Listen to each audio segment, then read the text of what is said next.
नागपुरातून बातमी आहे। नागपुरात सध्या ढोल आणि नगाऱ्यांचा आवाज कानावर पडतोय।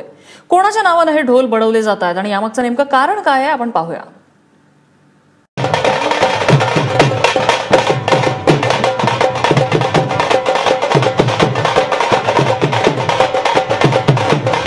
नागपुरातील बड्या थकबाकीदारांच्या नावाने हे कर वसुलीचे ढोल बडवले जात आहेत। थकबाकीदारांचे कान टवकारावे यासाठी मनपा प्रशासनाने अनोखी गांधीगिरी सुरू केली आहे।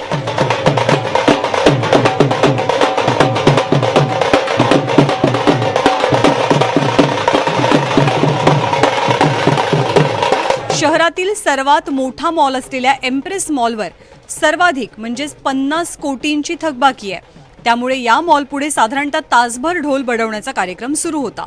2009 ते 2012 आम्हाला अप्रॉक्सिमेटली 5 ते 6 करोड रुपये जे आहे एक्सेस दाखवण्यात आलेला आहे।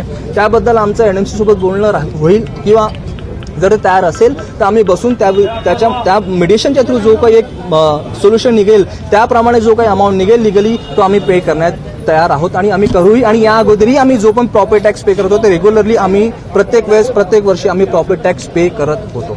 नागपूर महानगरपालिकेचं बजेट हे 2271 कोटींच्या घरात आहे।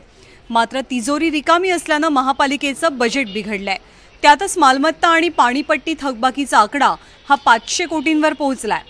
इम्प्रेस मॉलवर पाणी कर जवळपास 32 करोडचा आहे आणि मालमत्ता कर जवळपास 15 करोड, तसे जवळपास 50 करोड थकबाकी आहे। ह्या 20 दिवसात जे काही थकबाकीदार आहे त्यांना त्यांची थकबाकी भरण्याची एक संधी दिलेली आहे, एक सुवर्ण संधी आणि शेवटची संधी दिलेली आहे। यानंतर जर 7 ऑगस्ट पर्यंत त्यांनी जर भरलं नाही तर त्यानंतर जी काही आपली योग्य कारवाई ज्याच्यात की मालमत्ता निलामी असू शकते। थकबाकीदारांमध्ये शहरातील नामांकित मॉल, प्रतिष्ठित संस्था आणि प्रतिष्ठित व्यक्तींचाही समावेश आहे। त्यामुळे सर्वांसमक्ष निघालेली ही वरात बघून तरी किमान ही थकबाकी वसूल होईल अशी आशा करूया।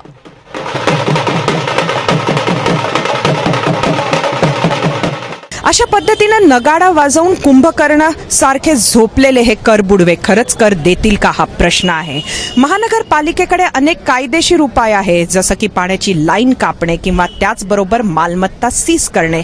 ते न करता नगाडे वाजवून खरंच काय साध्य होणार आहे हा सवाल सुद्धा अनेक मंडळी उचलत आहेत। कॅमेरामॅन व्यंकटेश नायडूसह सरिता कौशिक, एबीपी माझा, नागपूर।